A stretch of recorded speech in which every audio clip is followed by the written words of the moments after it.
नमस्कार साथियों, आइए जानते हैं विश्व के पहले महामानव तथागत भगवान बुद्ध वैज्ञानिकों के अगुआ कैसे रहे हैं, वैज्ञानिकों के मार्गदर्शक कैसे रहे हैं। आज से 2600 साल पहले भगवान बुद्ध का जन्म हुआ था। उन्होंने एक दर्शन दिया था जो हर क्षेत्र में उनका गहन शोध था। उसी में से एक है प्रतीच्य समुत्पाद। पटिच्च समुत्पाद पाली भाषा में होता है पटिच्च समुत्पाद। इस पाली का ही संस्कारित रूप संस्कृत है, जिसको बोलते हैं प्रतीच्य समुत्पाद। प्रतीच्य समुत्पाद मतलब होता है कार्य, कुछ कार्य होता है उसके बाद ही कोई कारण होता है। बिना कार्य कोई कारण उत्पन्न नहीं होता है। प्रतीच्य मतलब इसके होने से, और समुत्पाद मतलब यह उत्पन्न होता है। तो आइए थोड़ा सा इसके बारे में जानते हैं। बौद्ध दर्शन में यदि किसी विचार का सबसे ज़्यादा महत्व है तो वह है प्रतीच्य समुत्पाद। प्रतीच्य समुत्पाद एक संस्कृत शब्द है जिसका पाली भाषा में अर्थ है पटिच्च समुत्पाद।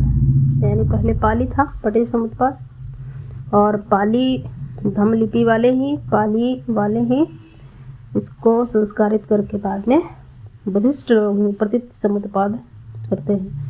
कहने का मतलब जो पहले से लिखता पढ़ता आ रहा है, जिसका लिपि है, जिसका बोली है, वही तो इसको संस्कारित कर सकता है ना।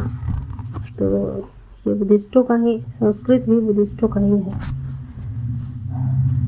इसमें कई शब्द अलग से सम्मिलित किए गए हैं, जैसे कि यहाँ जो होता है दंती स केवल, पाली में दंती स केवल होता है, जबकि संस्कृत जब हुआ तो इसमें मिलावट भी कुछ हुआ अरबी भाषाओं का, जैसे श यानी तालब श और मूर्धन स, जो श होता है उसका संस्कारित करने के समय तब तक अरबी ईरानी व्यापारियों का भारत पर बोली भाषा पर असर हो रहा था। जैसे आज इंग्लिश है तो यहाँ के बोली भाषा पर अंग्रेजी समाहित हो गया है। उसी तरह से अरबी व्यापारी और भारत के और विश्व भर के व्यापारी जब इधर उधर होने लगे, अपना व्यापार बढ़ाने लगे, तो भाषाओं का आदान प्रदान भी हुआ।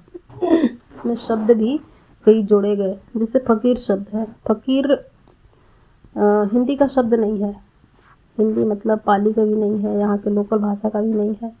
फकीर अरबी फारसी का भाषा है और शब्द है, उसका कोई सिमिलर शब्द भारत में नहीं है। एक तो ये है प्रतीच्य समुत्पाद, पटिच्च समुत्पाद। एक वस्तु के होने पर दूसरी की उत्पत्ति अथवा विद्यमानता को प्रतीच्य समुत्पाद कहते हैं। इसके अनुसार प्रत्येक कार्य कारणता के सिद्धांत पर आधारित है। प्रतीच्य यानी इसके होने से प्लस समुत्पाद, यह उत्पन्न होता है। यही इसका शाब्दिक अर्थ है।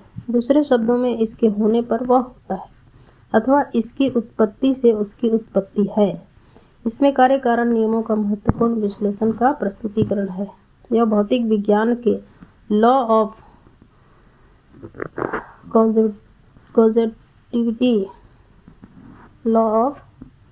कॉजेटिविटी कार्य कारणता का कारण के सिद्धांत रूप है।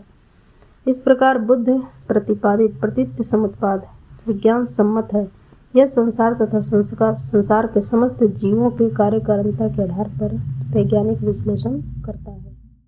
साथ ही इसे मानव कल्याण हेतु व्यवहारिक रूप से उपयोगी बनाता है। प्रतीच्य समुत्पाद में न केवल कार्य कारण भाव का विश्लेषण अंतर्निहित है, बल्कि इसमें दुख के भी कारण निर्देश कर उनसे मानव मुक्ति के उपाय के मार्ग की गवेषणा की गई है।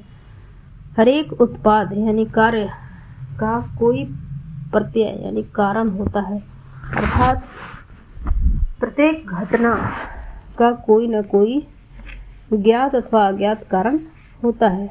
कारण कुछ भी घटित नहीं होता, अकारण कुछ भी घटित नहीं होता। कारण के होते ही तुरंत कार्य उत्पन्न होता है। या देर से भी हो सकता है, तुरंत भी होता है, कभी कभी देर से भी होता है। अस्मिन् सति इदं भवति, यह निर्णायक नियम है। बुद्ध देशना के अनुसार प्रतीच्य समुत्पाद का सीधा अर्थ है एक के नष्ट हो जाने में बीत जाने पर दूसरी की उत्पत्ति। इससे स्पष्ट होता है कि बुद्ध की दृष्टि में प्रत्येक ऐसा हेतु अथवा कारण है जो किसी वस्तु या घटना के उत्पन्न होने से पहले ही विनष्ट हो जाता है। जैसे दूध से दही बनना, दही बनने पर दूध का अस्तित्व खत्म हो जाता है। दूध दही बनने का कारण है, अर्थात दूध प्रत्यय कारण और दही कार्य उत्पाद। यहाँ पर भी यह स्पष्ट है कि दूध है तभी दही बना, यानी दूध का होना दही बनने का कारण है। इस प्रकार जिसके होने से जो दूसरी वस्तु हो तो वह प्रथम वस्तु उस दूसरी वस्तु का प्रत्यय यानी कारण कहलाती है। विशुद्धि मग 1768। दूसरे शब्दों में जो वस्तु किसी दूसरी वस्तु का अनिवार्य रूप से आश्रय लेकर उत्पन्न होती है तो दूसरी वस्तु का प्रत्यय कहलाती है। वास्तव में तथागत प्रतिपादित यानी भगवान बुद्ध द्वारा जो प्रतिपादित है प्रतीत्य समुत्पाद बौद्ध दर्शन का मूल आधार है। बौद्ध दर्शन ही पूरे विश्व फिलॉसफी का मूल आधार है, विज्ञान का मूल आधार है। आप देखिएगा कि व्यापारियों द्वारा जब 7वीं 8वीं 9वीं सदी में भारत से व्यापारी गण यहाँ के भाषा लिपि यहाँ के ज्ञान लेकर अरबी देशों में गए, अरब से फिर यूरोपीय कंट्री में 14वीं 15वीं 16वीं सदी में जब इनके ज्ञान गया कार्य कारण का सिद्धांत, तब यूरोपीय कंट्री में क्रांति हुई और कई नए नए आविष्कार हुए। यानी कार्य कारण का सिद्धांत यहाँ से ट्रांसफर हुआ, वो बुद्धिज्म का था, ये तथागत महामानव द्वारा प्रतिपादित था। यह अत्यंत सूक्ष्म और गंभीर है। यदि बुद्ध के दर्शन को एक और केवल एक शब्द में समेटना हो, यदि बुद्ध के दर्शन को एक और केवल एक शब्द में समेटना हो तो वह है प्रतीत्य समुत्पाद कार्य कारण का सिद्धांत। प्रतीत्य समुत्पाद बौद्ध दर्शन समझने की कुंजी है। बौद्ध दर्शन ही नहीं, विश्व दर्शन समझने की कुंजी है। बुद्ध स्वयं प्रतीत्य समुत्पाद के महत्व पर प्रकाश डालते हुए कहते हैं, जो प्रतीत्य समुत्पाद को देखता है वह धम्म यानी बुद्ध देशना को देखता है, जो धम्म को देखता है वह प्रतीत्य समुत्पाद को देखता है। इस प्रकार प्रतीत्य समुत्पाद को धम्म के रूप में प्रतिष्ठित किया गया है।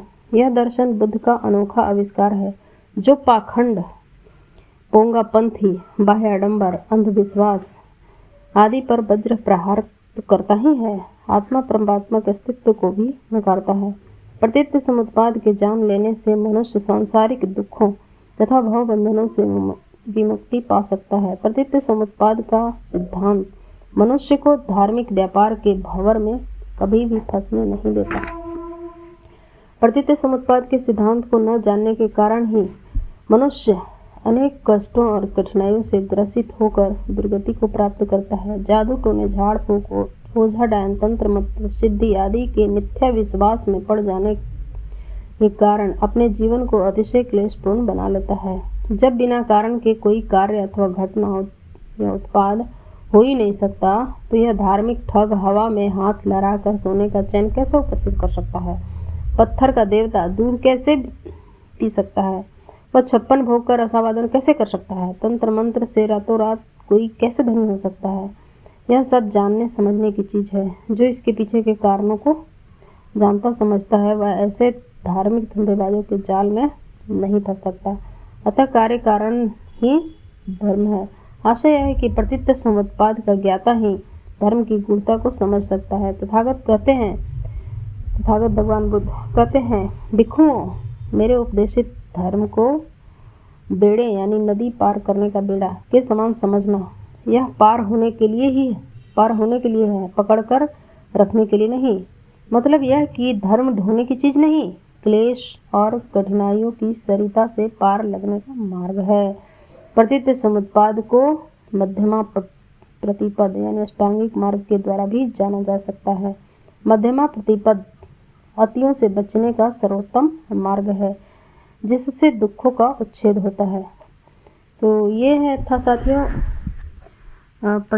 कार्य कारण का सिद्धांत प्रतीत्य समुत्पाद, जिसको पाली में पट्टिच समुत्पाद कहते हैं। यह बुद्धिज्म का ज्ञान व्यापारियों के द्वारा जब भारत से यानी संपूर्ण एशियाई देशों में और पश्चिम अरबी देशों, अरबी फारसी होते हुए यूरोपीय कंट्री यानी पश्चिमी के देशों में गया तो 6वीं 7वीं 8वीं 9वीं 10वीं से 15वीं 16वीं सदी तक धीरे धीरे जब ये ज्ञान यूरोपीय कंट्री में ज़्यादा से ज़्यादा फैल गया तब विश्व में पुनर्जागरण हुआ। यानी जागरण आज से 2600 साल पहले तथागत भगवान बुद्ध द्वारा कर दिया गया था। अभी जो भी हो रहा है वो जागरण हो रहा है, पुनर्जागरण, जागरण पहले हो चुका है, अभी पुनर्जागरण हो रहा है। पुनर्जागरण विश्व में हुआ, रेनेसां जिसको बोलते हैं।